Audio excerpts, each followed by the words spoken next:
I may be about to start the DAW war in my comment section, because I'm about to compare Pro Tools and Logic directly. Hi guys, welcome back to my channel, and if you're new here, then welcome to the chaos. I do all things music related on here, from audio engineering style content to production and songwriting challenges, just talking about music and musician life. Today, I am in Clubhouse Studios, but on another day, I will be back in my studio, because this video is a video of two parts. I have access to both Pro Tools and Logic. Pro studios, like those higher level studios, and a large number of the producers who work in them use Pro Tools as their go-to DAW. Obviously, if you've followed my channel for a little bit, then you'll know that Logic is my go-to DAW. So I've been teaching myself how to do certain things in Pro Tools, and I've already know how to do some stuff from just having been in studios where they're using Pro Tools. I decided to do a series of videos for two reasons. One, as an excuse just for me to practice doing certain things in Pro Tools, and two, because I thought it would actually be interesting to directly compare the two DAWs. So I'm going to do a little mini series on this channel where I directly compare doing certain things in Pro Tools versus doing it in Logic. And today I'm starting off with a biggie, which is one of the ones where I'm most curious to see how I actually feel at the end of this process about the two DAWs, because I'm going to try and comp some drums. You're going to have lots of microphones on your drum kit. I mean, how many have I got total here? I've got overhead, left and right, kick, sub kick, snare.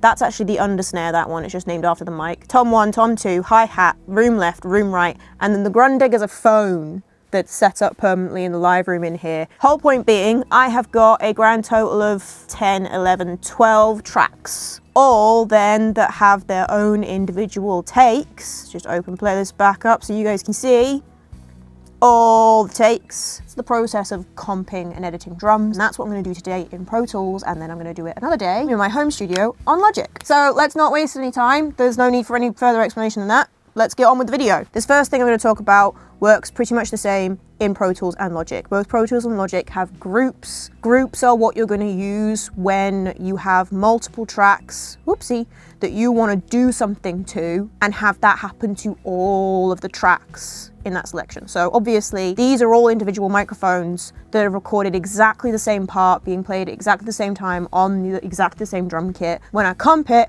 I want to take the same take for every single microphone. Now normally, if I just take the groups off, this group off, which is down here, if you were to go into a track and open up the playlists for that track, it will only open the playlists for that track, as you can see. And if you were to then select a part of one of the audio files and move it up onto your main track for your comping, it would only do that on that track, not on any of the others.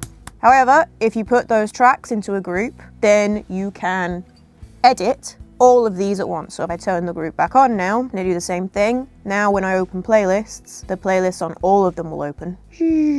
And when I make a little swipey selection of an audio file and I move it up to the main track, if I scroll down, that's happened on that one, and on that one, you get the picture. Basically, it happens on all of them. Now, obviously, I've already got this group set up on here because that group, for one thing, I didn't even need to set the group up, I don't think. I'm pretty sure they were already grouped as part of the preset, recording preset here for house drums that James already has set up. Let's just say I want to group these two for the sake of demonstration. I would select the tracks I want to group by clicking on the name area and then holding Shift and clicking on the name area. Again, this is exactly the same in Logic. And then press Command G.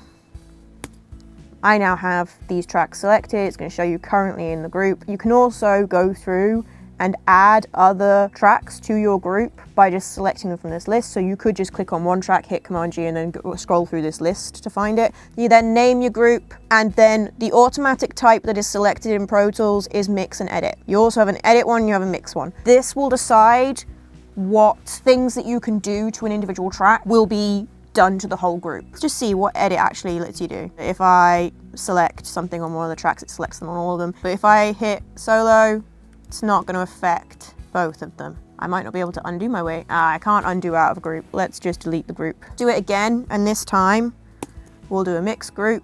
So this time I'm expecting solo and mute and things like that. Yeah. Does it do plugins as well? Just stick around EQ.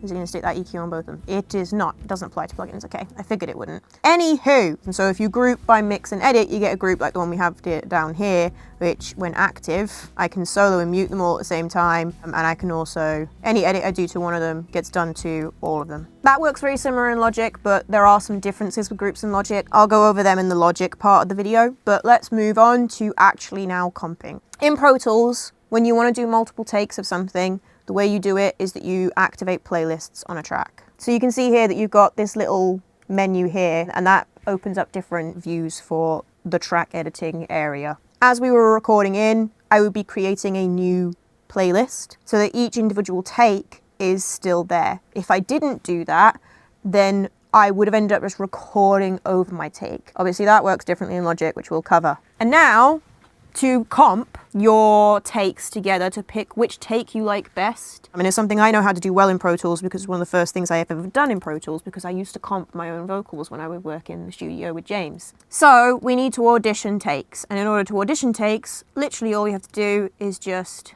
you click the solo, and now, instead of hearing the top take, I will hear this take. Now, it's probably better if I show you this with a take that isn't the take that is currently the top take. So here's what the top take currently sounds like.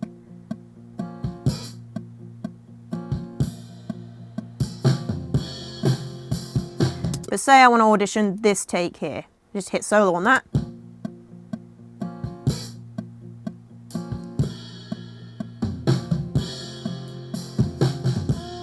You can hear that that sounds different.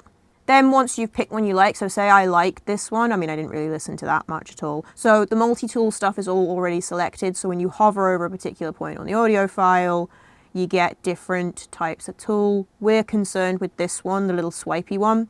You just want to swipe the section that you want to move up, and you'll see that when you do that, this little arrow here lights up. And then you press that arrow to copy selection to target playlist. So that's what this playlist at the top is called. It's called the target playlist. Nice and simple and easy. There is a key command for that. I don't remember what it is, and annoyingly, if this were Logic, right, and I was hovering there and that was saying copy, so it would also tell you what the key command is for that. But Pro Tools is choosing not to tell me what the key command is for that, but there is a key command for that, I believe. So I might just Google the key command quickly now. Option Shift Up Arrow. There you go.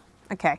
That doesn't actually feel that much quicker to me because I have to move my hand off the mouse to do it. That's how you comp, basically, in Pro Tools. That's how you comp. So now I'm just going to go through and I'm actually going to comp. So you guys can comp with me for a little bit and then you'll get bored and not want to anymore. Let's start auditioning things one at a time.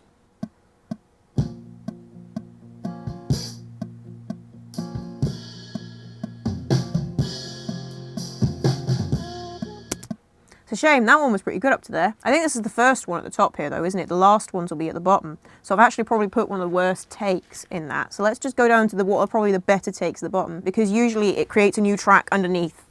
Is how, because that, if you are a Logic user, you'll know it's the opposite in Logic. Your newer takes are up at the top, whereas in Pro Tools, your newer takes are at the bottom.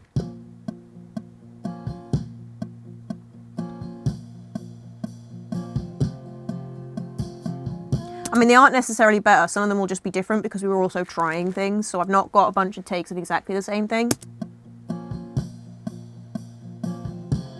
Like, I'm not sure about the so I'll probably take one of the ones from earlier on. Okay, so I have now made my selections. Before I move on to the next bit, I'm just going to quickly do some cleanup because I want each of these sections to start and end in the right places.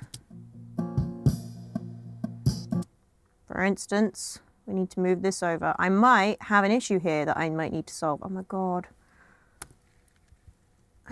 Oh, it's because there's two of them there. There we go.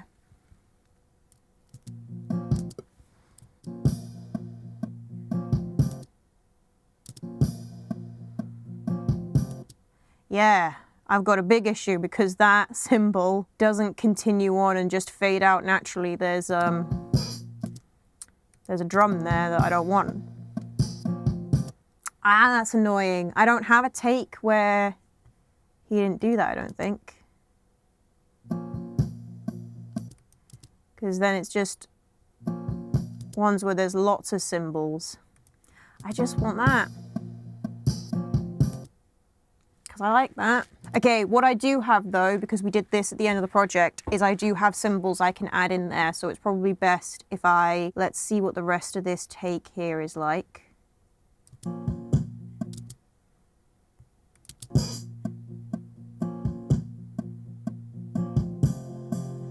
So yeah, I'll just leave that there like that.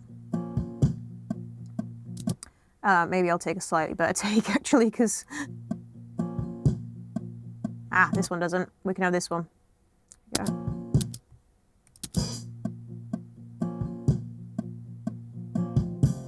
There we go, and I can add the symbol on later if I really want it there, which is why you should always take samples of your drum kit at the end, because you never know, you might come to a bit and be like, oh, I like that you played a cymbal in this take, but then I don't want the rest of the drums that are in that take, and I can't do anything about that now, but I can. On to the next bit. I don't like that Pro Tools does that, right? I don't like that every time I move something here, it ends up selecting this, and that then that selection becomes what it plays back.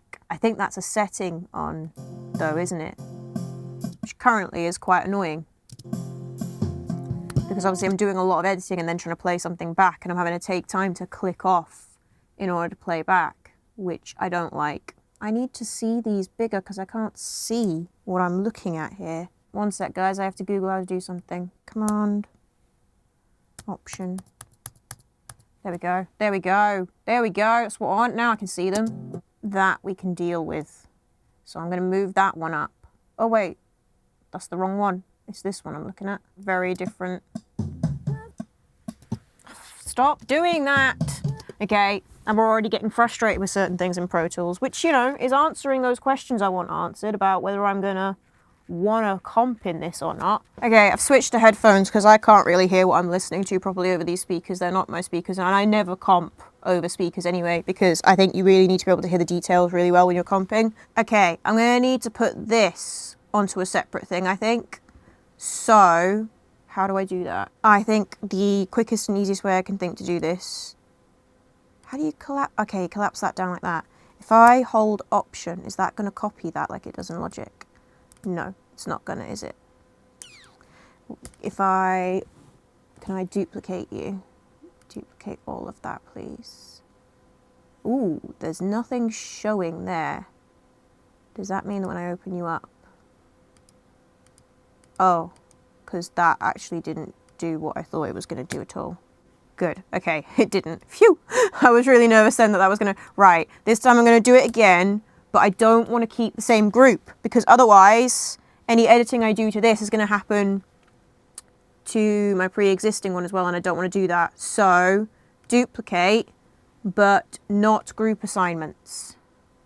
Fabulous. Now, let's group all of you newbies, and then, where is it? I've zoomed out instead of in. This is what I want to keep, and everything else can go. How do I get rid of everything else? What's the quickest, most efficient way to get rid of... this would be so much easier in Logic. I can just... Right, I can just select all of this like this, I think. Can't I? Oh, I didn't go down. Oh wait, it's on a group, so they are all selected. Fabulous. Cool! Right, and then I can go into the playlists, and I can find that bit that I actually want. Here it is. This is what I want. Just this, please. Pop that up. Let's fix this now and bring this over. Yeah, I like that better. That's what we're going with. Okay. I'm actually making changes to the original performance now because I can. Which is the great thing about going back and comping sections like this together later, is you can just pick and choose from things. Right, I think I'm going to pause the video now because I don't want to have to edit my way through 3 hours worth of me just comping drums. Okay, I've made my selections for all of the individual parts. So now I'm going to make this a waveform. I'm going to copy the rest of the sections over and check things now, because I may need to make some other alterations like this last chorus or something and take things from other takes to make that work. I think the easiest way for me to do that is just going to be if I put it into grid mode, so it will snap to the grid. In slip mode where I had it before, I can select something here and it won't like snap to one of these sections, but because I'm going to try and do a copy and paste thing now, I want it to snap. So I'm going to select from a particular number of bars before the end of this chorus to do my copy and paste job. So I'm going to select from this bar 35 here, which is 1 full bar before this next bit of my comp comes in. And then I'm just going to select all the way up to where that verse starts. And then I'm going to copy that, scroll along, scroll along, scroll along. So I need to find a bar before this finishes, which is here. Does this snap to the grid? Yeah, it does. So that is snapping to the right spot. Cool. it's still on grid. I need to take it back off grid now because I don't need it on grid now. Oops, I didn't take it off grid. I just did something else there. Put it on slip. Okay, that all looks like it's going to line up nicely there. Let's find out.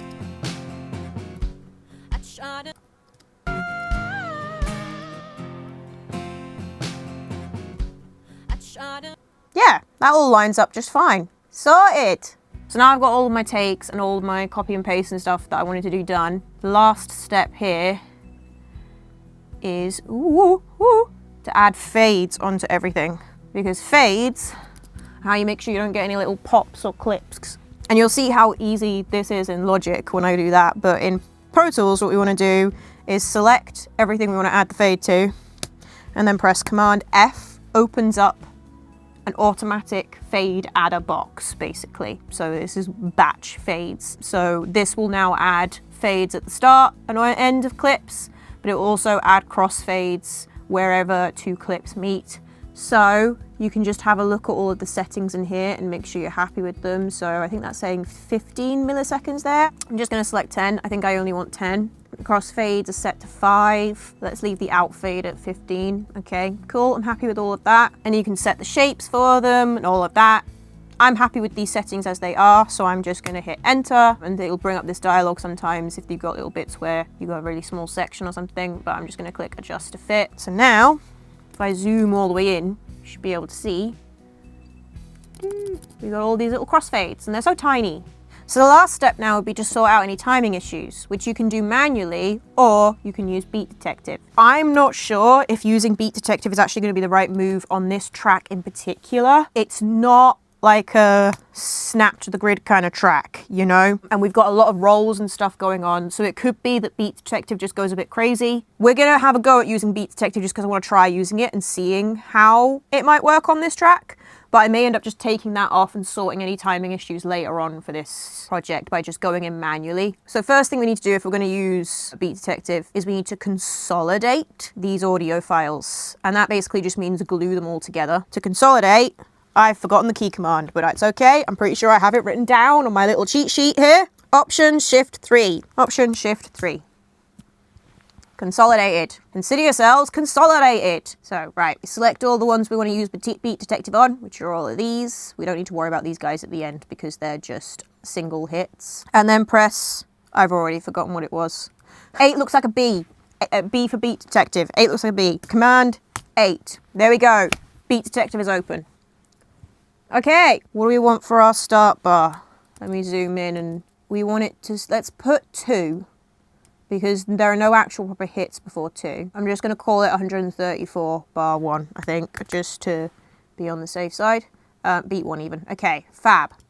We are in 4/4, yes. I want to separate them first, so we're doing clip separation first.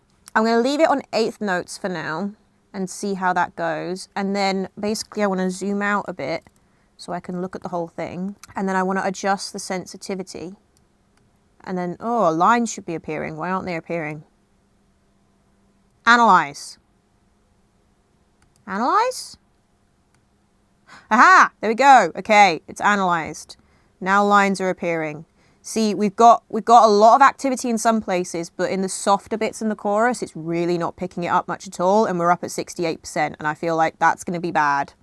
Yeah, because it's not picked up this kick here at all. Oh, no, now it has. There we go. There we go. Now it knows there's a kick there. Oh, there we go. That looks more like it. Right. Let's bring the sensitivity down because it's picking up every tiny little thing here, but it's missing quite a bit when we've got the sensitivity down quite low. But if I put the sensitivity up too high, it's going to get all sorts of stuff that I wouldn't want it to get. Yeah, it might not work well, this. So then I think what you do is you click separate, and that now has put a cut on all of these. Now, if I go to clip conform, ooh. Let's leave the strength around. Oh wait, if I move it, I'll be able to see it moving. Will I be able to see it moving things around? No, it's not going to do it until I actually hit conform, isn't it? So I'm going to leave it around 30%, because usually the things that these things automatically set themselves to are pretty good settings to have them on. I should hit save. You know, I can always close without saving if this goes horribly wrong. So conform. Uh-oh, that doesn't look good. I'm not gonna lie. The way that moved just then did not look good. Give that a bit of a listen. Oh my god, no, that's terrible. Select it all again and go back to clip separation. Oh look, I've set a start and an end bar and beat correctly, like those are where it should start and end. Or are they?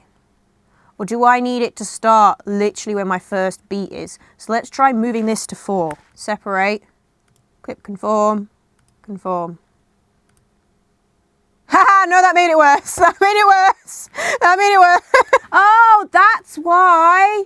Because my audio file doesn't actually start. Ah, it's not that it was too late, it was too early. Right, so it actually, we're on bar 1, beat 4, is that? Okay, now, conform. That looks more correct this time. There we go. That was the problem.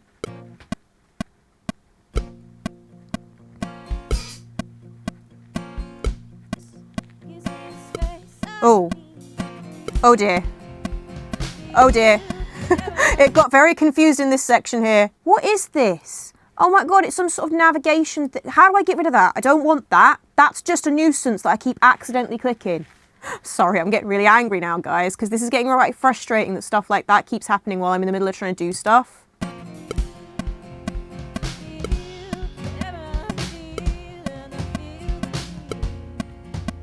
Yeah, we got a lot of mess going on here. So I think I'm just going to undo all of that. So we've tried Beat Detective. It's not completely failed at that. I could see it getting some stuff right in there. I'd maybe need to fiddle with it more. And I don't really have time to do that now. I need to call it a day there, I think. But I do think maybe any sort of quantization tool is going to have difficulty with this particular drum beat because we got so much in the way of rolls and like softer and changes in dynamics and stuff. Like it's not a nice 4 on the floor kind of simple drum beat, tight to the bar kind of thing. I might come back another day when I'm not trying to actively film a video and faff with this a little bit more. Actually, how would I nudge things? So it looks like the nudge key command on Pro Tools is plus and minus. So let's just have a go at doing that. It's only ever so slightly before the bar, isn't it? I mean, it's a little bit out that. I do think that is maybe a tiny bit of a problem. So I think the way you would do this is to cut it like that. Zoom in a touch more. And then plus moves it forwards. Minus would move it backwards. So let's just nudge it a bit. That's maybe a bit much. A bit more in time. That does sound better. Yeah, that actually was worth it. And then I would need a new crossfade there. And to create a crossfade, naturally like that, you just click on the bottom here and the normal fades are at the top there. A cool thing in Pro Tools that I do quite like, that I'll show you in the editing thing, is that I can click on this fade and then just delete it by pressing backspace, which I quite like. I think that's quite handy, being able to literally just click on a fade and delete it, because sometimes getting rid of fades in Logic I find kind of tricky. So it's quite nice that it can just click on it. Downside is that when you put a fade in, it automatically selects it, and then when you hit play, it does that thing where it loops whatever's selected and it just plays you the fade, which, you know, why would I ever just want to listen to my fade? Yeah, it's all those little rhythms there that were really confusing Beat Detective, I think. So I'm going to call it there for today.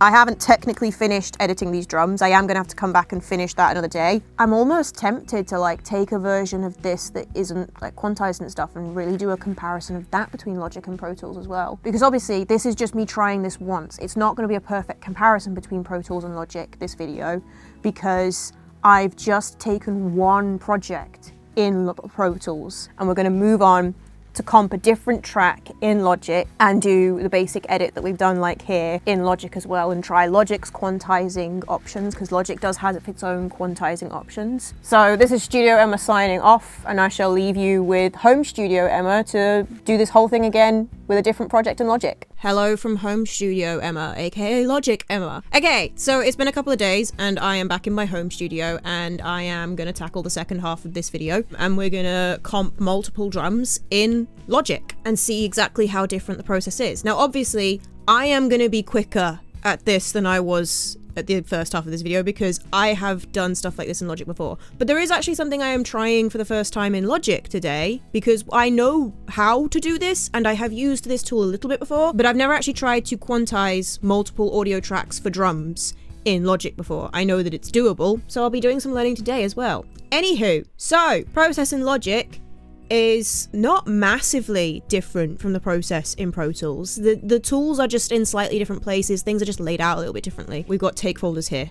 That's the first big difference between Pro Tools and Logic is obviously Pro Tools uses the playlisting feature that we just talked about previously. And in Logic, you can either use take folders like I have here, or you can organize your take using track alternatives. I've actually done a full video on track alternatives a couple weeks back.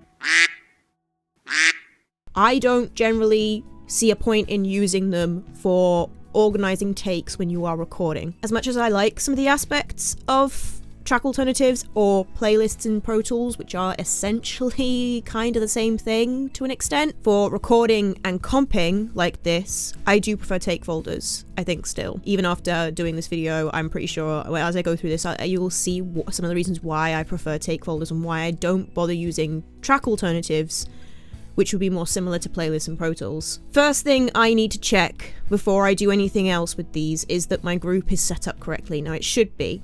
So much like we've created a group for all the tracks in Pro Tools, you would do exactly the same thing when you want to edit multiple tracks of the same instrument in Logic. You want to group everything first and you want to make sure that settings for that group are appropriate for the things that you want to be controlled all the same on all these. It's important that you do that because otherwise you move one thing on one track, it doesn't move on another track, and it's really annoying if you forget to do that first of all, to put things back and fix things if you've accidentally moved something without grouping things first. So before I do anything else and I touch anything here, I'm just going to make sure that they are in fact all grouped, which I know that they are because this is where the group assignments go. You can see if on this main drums track it's not actually assigned to a group, but if I click on here, which is the overhead track, you can see that that is assigned to a group. It's assigned to group 1 drums. Now if I open up the groups section of like the info area over here, then you can see all the groups that I have active, and obviously I've got quite a few groups on this project at this point because I've recorded quite a few things. And then within that groups menu there is the settings bit, and this is the group settings. Now, I'm just going to turn off these, which I usually do when I initially set up a group like this, but obviously I haven't gotten around to doing that on this one. We'll do that now because I don't need to control the volume, the mute, the automation mode. I don't need to control any of that for this. Most of the time when I'm using groups in Logic, I'm using it to control editing stuff, but I do want quantize locked selected under editing because I am going to have a go at using Logic's essentially equivalent of Beat Detective. I'll come back to that later, but I'm going to do this now just so it's done because this is the order that I would do things in. We do just want to untick the queue on some of these because the queue that is selected here is basically deciding which of these tracks are going to be a groove track. And a groove track is just the track that tells Logic what your actual beat and rhythm is to your project. So it knows what to use as kind of a reference for then controlling the timing on stuff if you want to use flex. We only really need one of the kick mics, the strongest kick mic being the kick in and the strongest snare mic being the snare top, my 2 toms, and I'm going to take the cue off of everything else. Much like how when I was looking at the quantizing aspect of Beat Detective in Pro Tools, I was worried about whichever transients were more kicks and snares and occasionally toms and stuff than all of the little in-between transients, right? Anywho, whole point being, we want those selected, we want editing selection selected, we want quantize locked selected, and I'm also going to select track alternatives in my group because I am going to use track alternatives when I'm ready to commit to my comp to make my life easier. I'll come back to that. So it's just going to be easier because this means it will create a track alternative on all the tracks if I create it on one. So I don't have to go through and individually do all that because that would be silly. Anywho, so those are the things I want selected in my groups. Creating a group in Logic is extremely easy because you literally just have to go and click here, and then you would just, if you wanted to create a new group, you would just go down to new down here and you create your group. You would name your group. So if I'll just create a group on this one randomly. So it just brings up a new group here. automatically like that. You instantly can name it, then you can set what you want your settings to be. But yeah, that's how you create a new group. We can move on to actually comping some drums. So before I was talking, we have take folders. Take folders is something that Logic automatically creates when you record onto a track. So basically you hit R to record in Logic, it starts recording. You hit R again, it will start recording, and it will automatically create this take folder, and it will move your previous recording down and put the new one above, and then the new one, and then the new one, and it will do that over and over again. In Pro Tools, that's different because you have playlists, and for playlists, you have to manually create a new track within that playlist, a new playlist track to put your new recording on. And if you don't do that, it will record over the top. So Logic is very much more set up to not let you accidentally record over something that you didn't mean to record over. And then take folders are also quite handy because as I go through and comp now, a bunch of things that we had to do as different steps in Pro Tools are done automatically for me. So I won't need to stop at the end and add a load of fades once I have comped all my takes together, because as I go, you can see here in this take folder bit where these two separate audio tracks meet. It's already created a fade within the take folder. And it does that automatically, both anytime you have a new audio file like this, but also if I were to want to do any editing within the take folder, which I can do, and I can do really easily because I have certain settings put on that are not automatically on. So I'm just going to show you, where is it? Because I put this on so long ago, I'm not actually sure how you access this now. Yes, this in the main Logic settings rather than the project settings that you find here. So you go Logic Pro, then you go settings. And I have pointer tool in tracks provides fade tool click zones, marquee tool click zones, and quick swipe and take editing click zones. I have all of those selected, which essentially means that I have the multi-tool in Pro Tools in Logic as well. So if I move my cursor, you can see that we move from the pointer tool to the marquee tool to this is the swipe edit tool, which is what you use within a take folder to move the boundaries of that take. So you can see it changes slightly depending whether you're at the end of the boundary of a take or you're in the middle whether you've not, and then it makes a new selection there. I have that activated and I have it so set so that I can move tracks. And then if I want to, I can go through and make some edits to this as I go. So if I decided I wanted to edit any timing issues by doing something like this, cutting and then nudging, which you do in Logic, the nudge tool is Option, and then you use your arrow keys, your left and right arrow keys. I can do those edits like that if I want to within the take folder as well. And then again, if I did that, fades are added for me automatically. So we're just going to concern ourselves with the swipe edit tool, and we're literally just going to go through and swipe and pick the takes we like best. So the way you listen back is you literally just have to select what you want to listen back to. So we'll listen back to this top one first.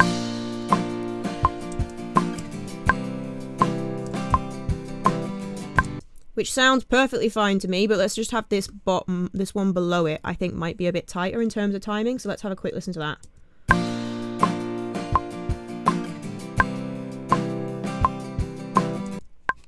Or maybe it's the better take from like here onwards, because obviously I can combine them.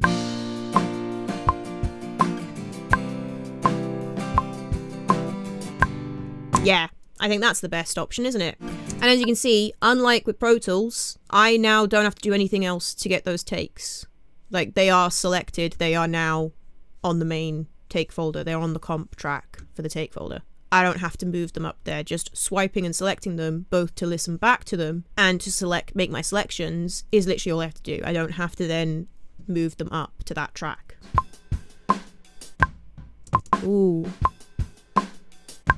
Nah, we've got a little issue because actually there's a ride ringing out there, isn't there? So I am probably going to want to move that onto another track, aren't I?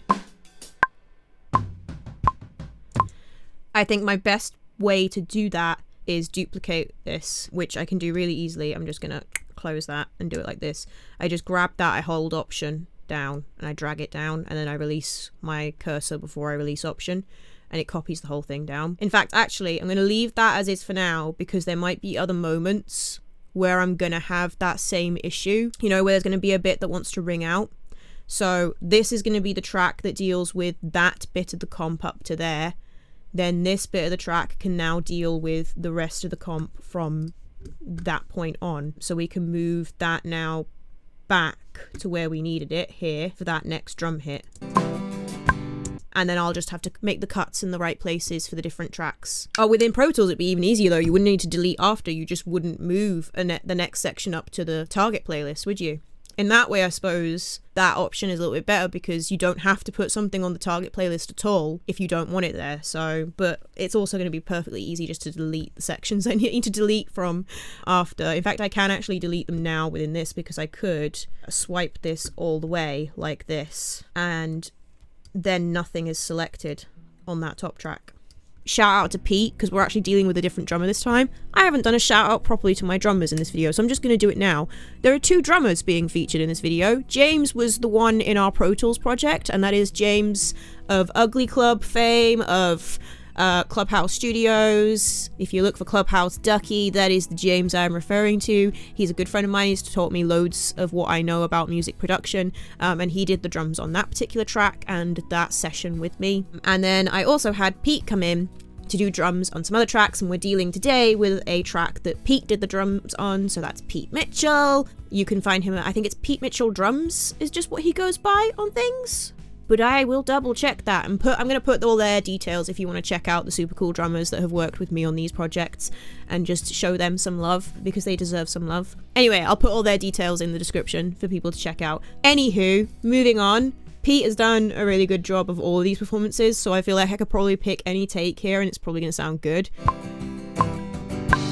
We're not got any issues of spill between this one and that one because we're dealing with toms that have a much shorter tail to them than cymbals. The next cymbal is actually at the start of this one, so we don't need to worry about switching between tracks here. I think I like this one better because this one's a bit heavy on the... It's a bit heavy on that, whereas this feels more... That cymbal there is obviously hitting too soon. This one is probably hitting right, but then we'd have to take the... Or would we? Are we alright like that? And you can kind of hear, especially because it puts the fades in, right? Which obviously we need. We need those fades. Because we've got those fades, you get kind of a swell thing happens there. So I'm going to take this cymbal and then I'll move to the other track again. Are we in the right section? Oh no. I did a silly.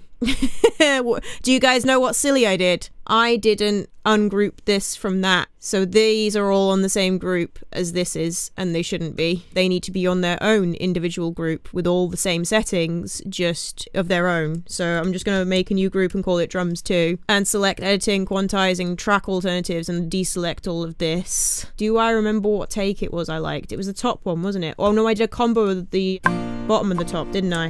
There we go. Because we're starting from here on this one.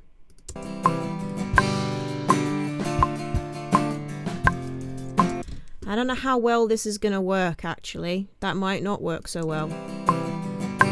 Well, at the very least, I need to get the rest of that snare. So I might not end up using that cymbal, so I might still want this cymbal in the comp as well. And then I deal with that when I've dealt with everything else.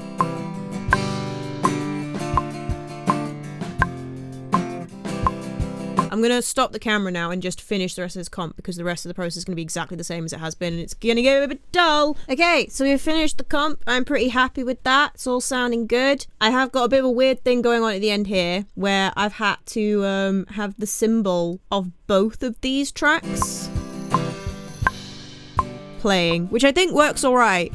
Because we had a cymbal, we had a crash going on there. No matter which way I sliced it between the two, I was cutting off a cymbal. It sounds fine as is, so if quantizing it causes any issues, I'll just undo whatever the quantizing does. But that's our next step. So before we actually do that step, the next thing to do is to create a track alternative. Why am I going to create a track alternative? Because I don't like to lose my take folders. Importing a bunch of audio files like this back in to get these take folders back would be an absolute nightmare. So I don't want to lose those, but I do want to like bounce these take folders down to an audio file rather than having a take folder here. Mainly because once I switch on Flex, if I'm switching on Flex with a take folder, then I'm switching on Flex for all of the audio files within that take folder, which just means the analyzing takes longer, and it means that every time any like Flex decision is being made, the more audio files that it's dealing with doing that, it slows things down. It takes more processing power to do it. So it's just better to have the one audio file that it's dealing with, which I think if I use track alternatives to do this, it will still work like that, as far as I'm aware. I'm going to bounce these down. So first I'm going to create a track alternative for each of these by holding down Control, Option, Command, and D. And that creates a new track alternative. And I'm going to name this track alternative by pressing Control, Option, Command again, and Enter. I'm going to name it Comp. And it's going to do that to all of them at once because we have them grouped. I'm going to do the same thing on this one. Now I have a track alternative saved in there that is just my comp. Now I'm going to hit Command, Control, and B to do a bounce in place, and I'm going to select Replace Track. I did that wrong, sorry, because I want to do it for all the tracks at once, and you can actually do it for all the tracks at once. You don't have to do this one at a time. So I'm just going to do that again, but I'm going to do it with all of the tracks selected rather than do this one at a time. Boom, done. Same thing on this one. Da da da da. And now we should have essentially one whole drum part sorted. So we're into the bit where I am only semi-familiar with what I'm about to do now, because I have used flex time on stuff before, but I haven't tried to do it on multiple tracks like this before. We're going to click up here to show hide flex, and then we're going to click the flex on, and I'm doing it on one track, should do it on another, and it's going to analyze all the transients. There we go. And now you can see all these little white lines everywhere it sees a transient in the audio file. And that's what's then going to be used to do the quantizing. And we want to go into region, and where it says quantize is currently off, we're going to want to put quantize on. It's not on the correct one. We don't want it on flex time automatic polyphonic. We want it on flex time slicing, because it's just going to slice things up and move them along, and then create the information it needs by copying bits from the audio file either side of wherever there are any gaps, and then create fades and stuff. What do I need to set you to, do we think? I feel like we should be safe setting it to 16th notes, but we'll see.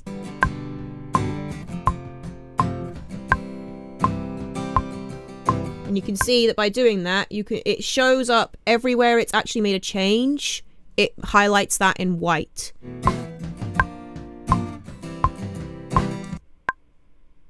Same there.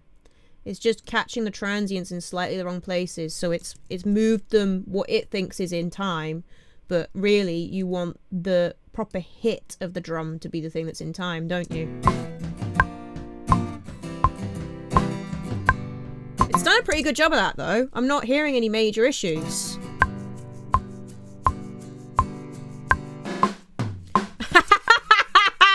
Okay, we didn't have any major issues until we got here. What the hell? What did it do? I can't even tell what's gone wrong there because it looks fine. Can I just take that off altogether? Because this was pretty fine in terms of its timing before. It really didn't need to do anything to. I take all of these off, and what am I going to get from that? Ah, that's what happened there. It squashed that into that. Okay.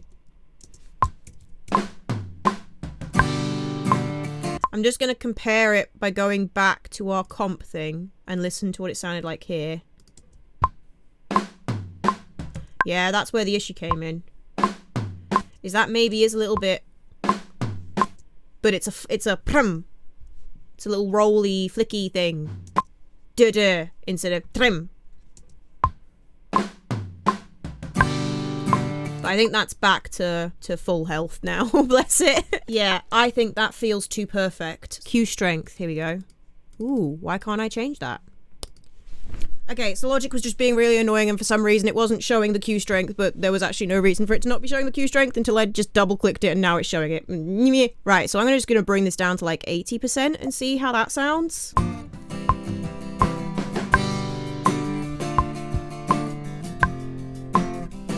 That already feels a lot better. I'm going to take it down even further though, I think. Let's go down to 75 and see how that sounds. That feels way better. I think I can even go down as far as 50.